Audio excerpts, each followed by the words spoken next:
الحمد لله رب العالمين والصلاة والسلام على سيد المرسلين أما بعد فأعوذ بالله من الشيطان الرجيم بسم الله الرحمن الرحيم الصلاة والسلام عليك يا سيدي يا رسول الله وعلى آلك وأصحابك يا حبيب الله الصلاة والسلام عليك يا نبي الله وعلى آلك وأصحابك يا نور الله. فرمانی مصطفیٰ صلی اللہ تعالی علیہ وسلم ہے، جس نے مجھ پر ایک مرتبہ درود پاک پڑھا، اللہ تعالی اس کے 10 گناہ معاف فرما دیتا ہے، اس کے 10 درجات بلند کر دیتا ہے اور اس کے اوپر 10 رحمتیں نازل فرماتا ہے. سامعین محترم، السلام علیکم ورحمۃ اللہ وبرکاتہ. ہم نور القرآن میں ایک مرتبہ پھر حاضر ہیں. ہم نے پچھلے پروگرام میں سورہ فاتحہ کی 3 آیات کا ترجمہ بما تفسیر بیان کیا تھا، تو آج انشاءاللہ اس سے آگے شروع کرتے ہیں.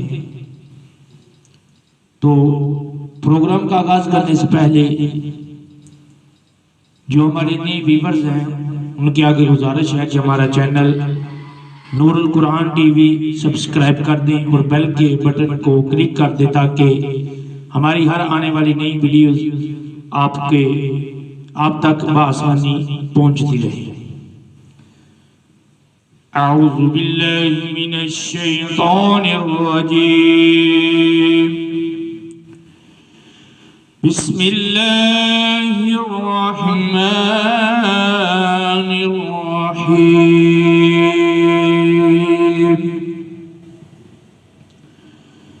إياك نعبد وإياك نستعين.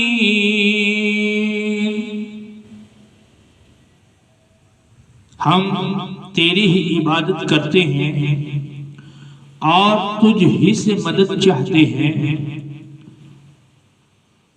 إياك نعبد وإياك نستعين، ہم تیری ہی عبادت کرتے ہیں اور تجھ ہی سے مدد چاہتے ہیں. اس سے پہلی آیات میں بیان ہوا کہ ہر طرح کی حمد و ثنا کا حقیقی مستحق اللہ تعالیٰ ہے، جو کہ سب جہانوں کا پالنے والا اور مہربان اور رحم فرمانے والا ہے. اور اس آیت سے بندوں کو سکھایا جا رہا ہے کہ اللہ تعالیٰ کی بارگاہ میں اپنی بندگی کا اظہار یوں کرو کہ اے اللہ عز و جل، ہم صرف تیری ہی عبادت کرتے ہیں، کیونکہ عبادت کا مستحق صرف تو ہی ہے اور تیرے علاوہ اور کوئی اس لائق ہی نہیں کہ اس کی عبادت کی جا سکے، اور حقیقی مدد کرنے والا بھی تو ہی ہے. تیری اجازت و مرضی کے بغیر کوئی کسی قسم کی ظاہری، باطنی، جسمانی، روحانی، چھوٹی بڑی کوئی مدد نہیں کر سکتا. صرف ہر قسم کی مدد کرنے والی جو ذات ہے وہ تیری ذات بابرکت ہے. تو ہمارا بھی یہ عقیدہ الحمدللہ کہ ہماری ہر طرح کی ہر قسم کی جو مدد ہے وہ میرا رب العالمین کرتا ہے.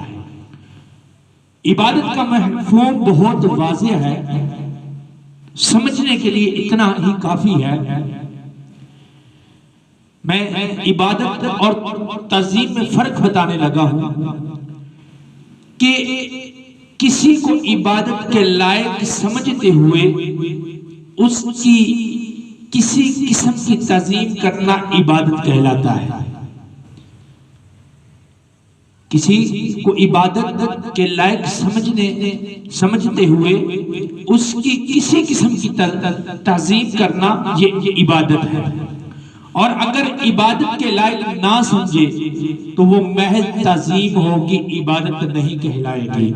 یہ بات ذہن میں رکھیں کہ اگر کوئی بندہ کسی کی تعظیم کرتا ہے تو اس کے نظریے کو دیکھا جائے گا، اگر تو وہ اس کو عبادت کے لائق سمجھتا ہے تو اس کی تعظیم کر رہا ہے تو پھر تو وہ اس کی عبادت میں شمار ہوگا۔ تو اگر کسی کو عبادت کے لائق نہیں سمجھتا اور اس کی تعظیم کرتا ہے تو وہ فقط ایک تعظیم ہوگی، وہ عبادت نہیں ہوگی۔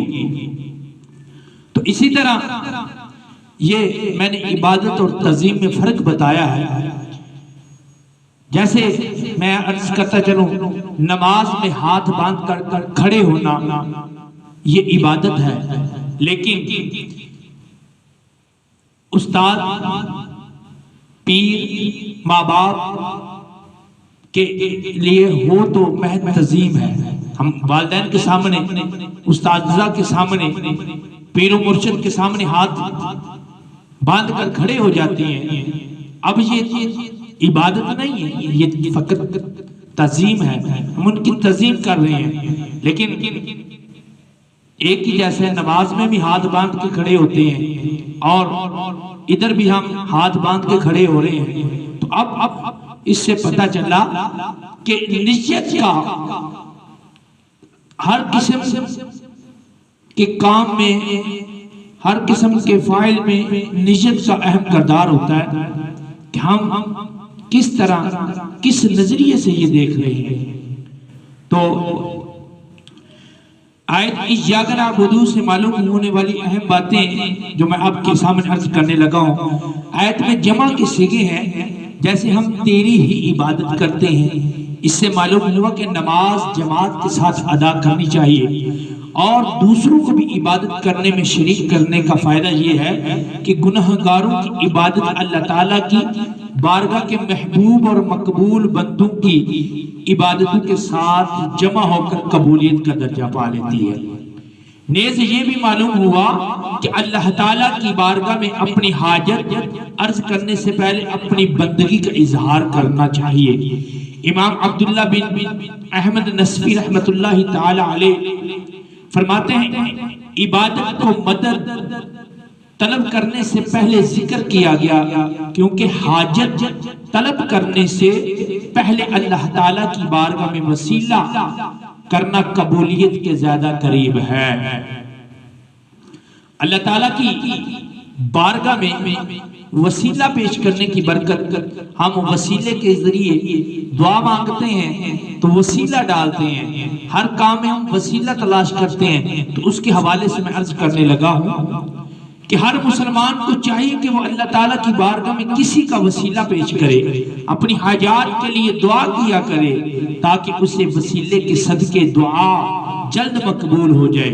اور اللہ تعالیٰ کی بارگاہ میں وسیلہ پیش کرنا حدیث سے ثابت ہے، چنانچہ وسیلے کے بارے میں اللہ تعالیٰ ارشاد فرماتا ہے، یا ایھا الذین آمنوا اتقوا اللہ وابتغوا الیہ الوسیلہ۔ اے ایمان والو، اللہ سے ڈرو اور اس کی طرف وسیلہ ڈھونڈو۔ اور سننے ابن ماجہ میں ہے کہ ایک نبینا صحابی بارگاہ رسالت صلی اللہ تعالی علیہ وسلم میں حاضر ہو کر دعا کے طلب ہوئے تو آپ صلی اللہ علیہ وسلم نے انہیں اس طرح دعا مانگنے کا حکم دیا۔ میرے کریم آقا علیہ السلام نے فرمایا، اللہم انی اسألک واتوجہ الیک بمحمد نبی رحمتی، بمحمد نبی رحمتی، یا محمد انی قد توجہت بک الی ربی، بک الی ربی فی حاجتی حاجتي هذه لتقضى اللهم فاشفعه فيه۔ اے اللہ عز و جل، میں تجھ سے سوال کرتا ہوں اور تیری طرف نبی رحمت حضرت محمد مصطفیٰ صلی اللہ تعالی علیہ وسلم کے ساتھ متوجہ ہوتا ہوں۔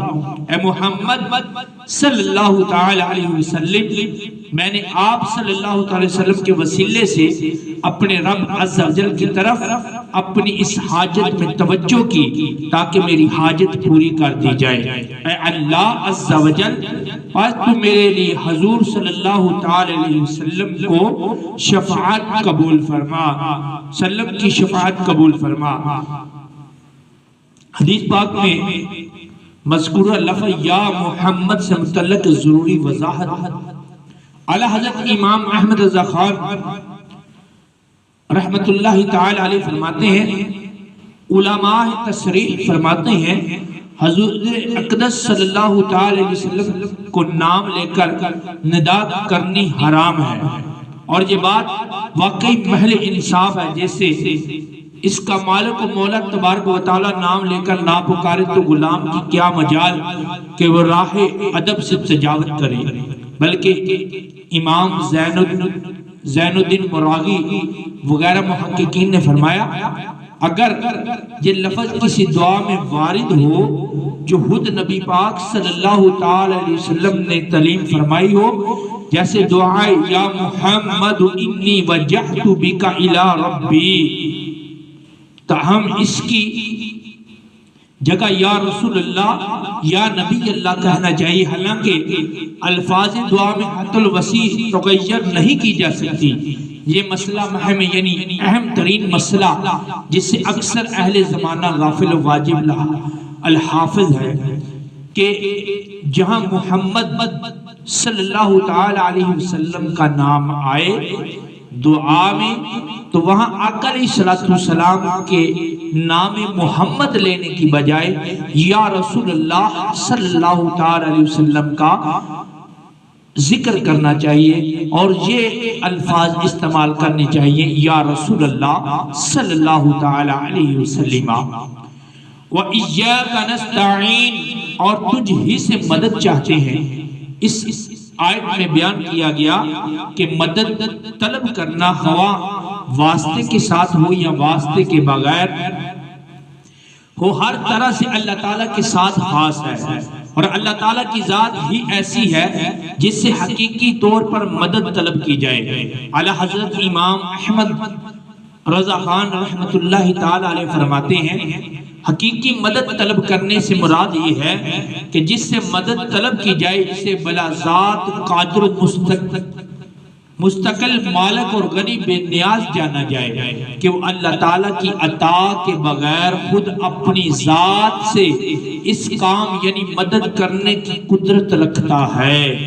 اللہ تعالیٰ کے علاوہ کسی اور کے بارے میں یہ عقیدہ رکھنا ہر مسلمان کے نزدیک شرک ہے، اور کوئی مسلمان اللہ تعالیٰ کے علاوہ کسی اور کے بارے میں ایسا عقیدہ نہیں رکھتا، اور اللہ تعالیٰ کے مقبول بندوں کے بارے میں مسلمان یہ عقیدہ رکھتا ہے کہ وہ اللہ تعالیٰ کی بارگاہ تک پہنچنے کے لیے واسطہ اور حاجات پوری ہونے کا وسیلہ اور ذریعہ ہے۔ تو جس طرح حقیقی وجود کے کسی کے پیدا کیے بغیر خود اپنی ذات سے موجود ہونا اللہ تعالیٰ کے ساتھ خاص ہے، اس کے باوجود کسی کو موجود کہنا اس وقت تک شرک نہیں جب تک وہی حقیقی وجود مراد نہ لیا جائے۔ یوں ہی حقیقی علم کسی کی عطا کے بغیر خود اپنی ذات سے ہو، اور حقیقی تعلیم کسی چیز کی محتاجی کے بغیر از خود کسی کو سکھانا اللہ تعالیٰ کے ساتھ خاص ہے۔ اس کے باوجود دوسرے کو عالم کہنا یا اس علم سے طلب کرنا اس وقت تک شرک نہیں ہو سکتا جب تک اصلی معنی مقصود نہ ہو۔ تو اس طرح کسی سے مدد طلب کرنے کا معاملہ ہے کہ اس کا حقیقی معنی اللہ تعالیٰ کے ساتھ خاص ہے، اور وسیلہ واسطہ کے معنی میں اللہ تعالیٰ کے علاوہ علاوہ کے لیے ثابت ہے اور حقیقت ہے، بلکہ یہ معنی تو غیر خدا ہی کے لیے حاصل ہے، کیونکہ اللہ تعالیٰ وسیلہ اور واسطہ بننے سے پاک ہے۔ اس سے اوپر کون ہے کہ یہ اس کی طرف وسیلہ ہوگا، اور اس کے سوا حقیقی حاجت روا کون ہے کہ یہ بیچ میں واسطہ بنے گا۔ بد مذہبوں کی طرف سے ہونے والے ایک اعتراض ذکر کر کے اس کے جواب میں فرماتے ہیں، یہ نہیں ہو سکتا کہ خدا سے توسل کر کے اس سے کسی کے یہاں وسیلہ و ذریعہ بنایا جائے۔ اسے وسیلہ بننے کو اہم اولیاء کرام سے مانگتے ہیں کہ وہ دربار الہی میں ہمارا وسیلہ ذریعہ اور قضاء حاجات کا واسطہ ہو جائے۔ اس بے وقوفی کے سوال کا جواب اللہ تعالیٰ نے اس آیت کریمہ میں دیا ہے۔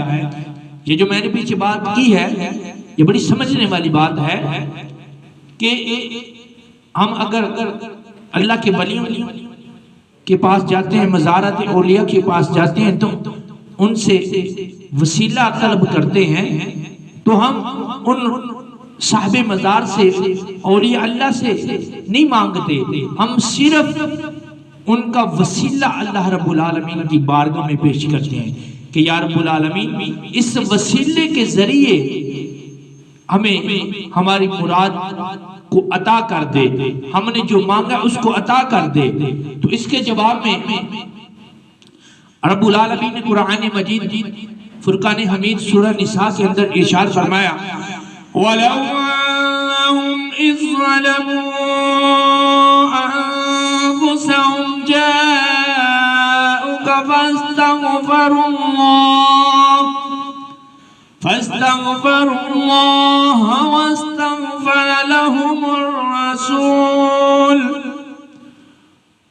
واستغفر لهم الرسول لوجدوا الله توابا رحيما۔ اور جب وہ اپنی جانوں پر ظلم یعنی گناہ کر کے تیرے پاس حاضر ہوں اور اللہ سے معافی چاہیں اور معافی مانگیں، ان کے لیے رسول تو بے شک اللہ تعالیٰ کو توبہ قبول کرنے والا مہربان پائیں گے۔ تو کیا اللہ تعالیٰ اپنے آپ نہیں بخش سکتا؟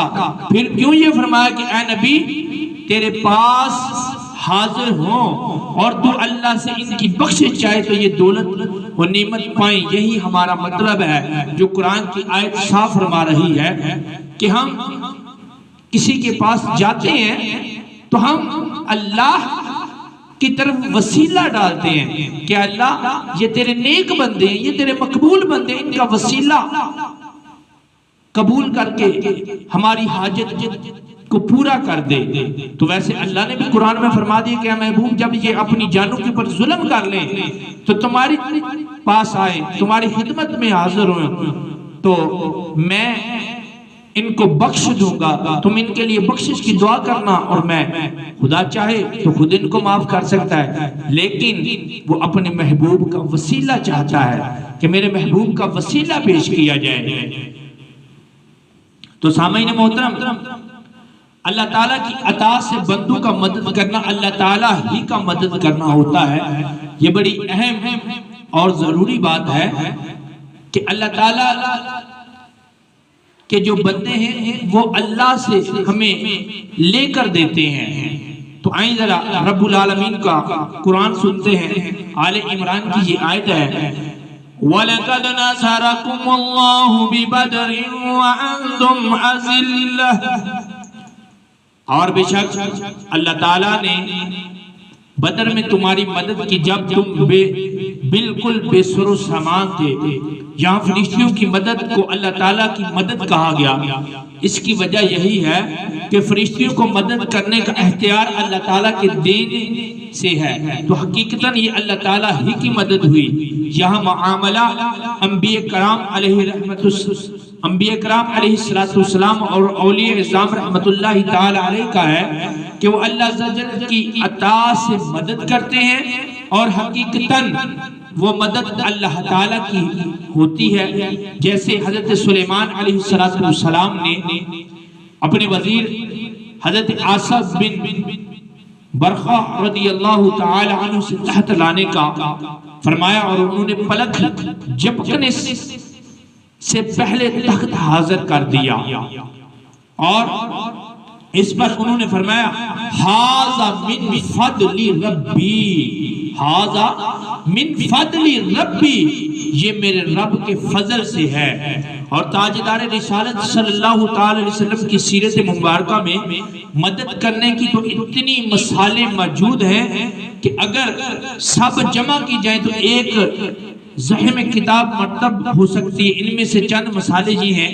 نمبر 1 صحیح بخاری میں ہے، نبی اکرم صلی اللہ تعالی علیہ وسلم نے تھوڑے سے کھانے سے پورے لشکر کو سیر کیا۔ اور نمبر 2 آپ صلی اللہ تعالی علیہ وسلم نے دودھ کے پیالے سے 70 صحابہ کو سیراب کر دیا۔ نمبر 3 انگلیوں سے پانی کے چشمے جاری کر کے 1400 یا اس سے بھی زیادہ افراد کو سیراب کر دیا۔ نمبر 4 لعاب دہن سے بہت سے لوگوں کو شفا عطا فرمائی۔ اور یہ تمام مددیں چونکہ اللہ تعالیٰ کی عطا کردہ طاقت سے تھیں، لہذا سب اللہ تعالیٰ کی ہی مددیں ہیں۔ اس بارے میں مزید تفصیل حاصل کرنے کے لیے فتاوی رضویہ جلد نمبر 30 میں اعلیٰ حضرت نے بہت زیادہ لکھا ہے، اس کی آپ جو ہے اس کا مطالعہ کر سکتے ہیں۔ تو آج کا جو ہمارا پروگرام تھا وہ اتنا ہی تھا۔ ہم نے ایک ہی آیت پڑھی، ایاک نعبد و ایاک نستعین، تو اس کی تفصیل بہت زیادہ لمبی تھی۔ تو آج ہم اپنے پروگرام کا اختتام جہاں پر ہی کرتے ہیں۔ اور میں پھر یہ بتاتا چلوں کہ نور القرآن میں جو ہمارے نئے ویور ہیں وہ ہمارے چینل کو نور القرآن ٹی وی کو سبسکرائب کر دیں اور بیل کے بٹن کو کلک کر دیں تاکہ ہماری آنے والی ویڈیو جو ہے آپ تک بآسانی پہنچتی رکھیں۔ السلام علیکم ورحمۃ اللہ وبرکاتہ۔